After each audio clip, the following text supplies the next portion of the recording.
اور جب موسیٰ نے اپنے شاگرد سے کہا کہ جب تک میں دو دریاؤں کے ملنے کی جگہ نہ پہنچ جاؤں ٹلنے کا نہیں، خاص صدیوں چلتا رہوں۔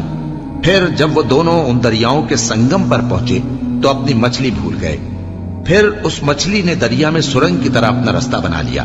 جب آگے چلے تو موسیٰ نے اپنے شاگرد سے کہا کہ ہمارا کھانا لاؤ، اس سفر سے ہم کو بہت تکان ہو گئی ہے۔ اس نے کہا کہ بھلا آپ نے دیکھا کہ جب ہم نے اس چٹان کے پاس آرام کیا تھا تو میں مچھلی وہیں بھول گیا، اور مجھے آپ سے اس کا ذکر کرنا شیطان نے بھلا دیا، اور اس مچھلی نے عجیب طرح سے دریا میں اپنا رستہ بنایا۔ موسیٰ نے کہا یہی تو وہ مقام ہے جسے ہم تلاش کرتے تھے۔ تو وہ اپنے پاؤں کے نشان دیکھتے دیکھتے لوٹ گئے۔ وہاں انہوں نے ہمارے بندوں میں سے ایک بندہ دیکھا جس کو ہم نے اپنے ہاں سے رحمت خاص سے نوازا تھا اور اپنے پاس سے ایک خاص علم بخشا تھا۔ موسیٰ نے ان سے جن کا نام خضر تھا کہا کہ جو علم اللہ کی طرف سے آپ کو سکھایا گیا ہے، اگر آپ اس میں سے مجھے کچھ بھلائی کی باتیں سکھائیں تو میں آپ کے ساتھ رہوں۔ خضر نے کہا کہ تم میرے ساتھ رہ کر صبر نہیں کر سکو گے، اور جس بات کی تمہیں خبر ہی نہیں اس پر صبر کر بھی کیسے سکتے ہو؟ موسیٰ نے کہا اللہ نے چاہا تو آپ مجھے صابر پائیے گا، اور میں آپ کے ارشاد کے خلاف نہیں کروں گا۔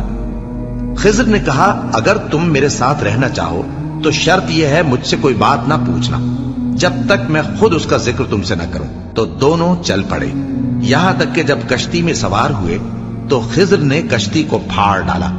موسیٰ نے کہا کیا آپ نے اس کو اس لیے پھاڑا ہے کہ سواروں کو غرق کر دیں؟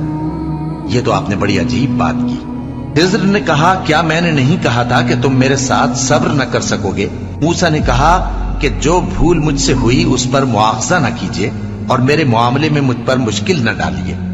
پھر دونوں چلے، یہاں تک کہ رستے میں ایک لڑکا ملا تو خضر نے اسے مار ڈالا۔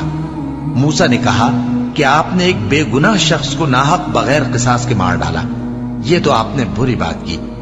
خضر نے کہا کیا میں نے نہیں کہا تھا کہ تم سے میرے ساتھ صبر نہیں ہو سکے گا؟ انہوں نے کہا کہ اگر میں اس کے بعد پھر کوئی بات پوچھوں یعنی اعتراض کروں تو مجھے اپنے ساتھ نہ رکھیے گا کہ آپ میری طرف سے عذر کے قبول کرنے میں حد کو پہنچ گئے ہیں۔ پھر دونوں چلے، یہاں تک کہ گاؤں والوں کے پاس پہنچے اور ان سے کھانا طلب کیا۔ انہوں نے ان کی ضیافت کرنے سے انکار کیا۔ پھر انہوں نے وہاں ایک دیوار دیکھی جو گرا چاہتی تھی تو خضر نے اس کو سیدھا کر دیا۔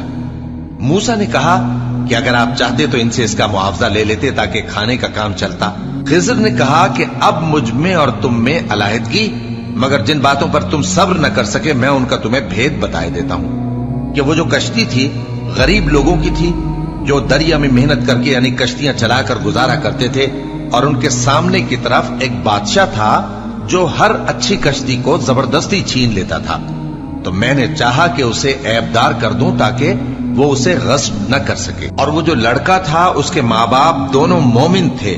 ہمیں اندیشہ ہوا کہ وہ بڑا ہو کر بد کردار ہوگا تو کہیں ان کو سرکشی اور کفر میں نہ پھنسا دے، تو ہم نے چاہا کہ ان کا پروردگار اس کی جگہ ان کو اور بچہ عطا فرمائے جو اخلاقی پاکیزگی میں بہتر اور محبت میں زیادہ قریب ہو۔ اور وہ جو دیوار تھی سو 2 یتیم لڑکوں کی تھی جو شہر میں رہتے تھے، اور اس کے نیچے ان کا خزانہ دفن تھا، اور ان کا باپ ایک نیک آدمی تھا۔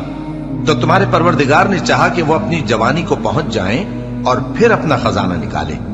یہ تمہارے پروردگار کی مہربانی ہے، اور یہ کام میں نے اپنی طرف سے نہیں کیے۔ یہ ان باتوں کی حقیقت ہے جن پر تم صبر نہ کر سکے۔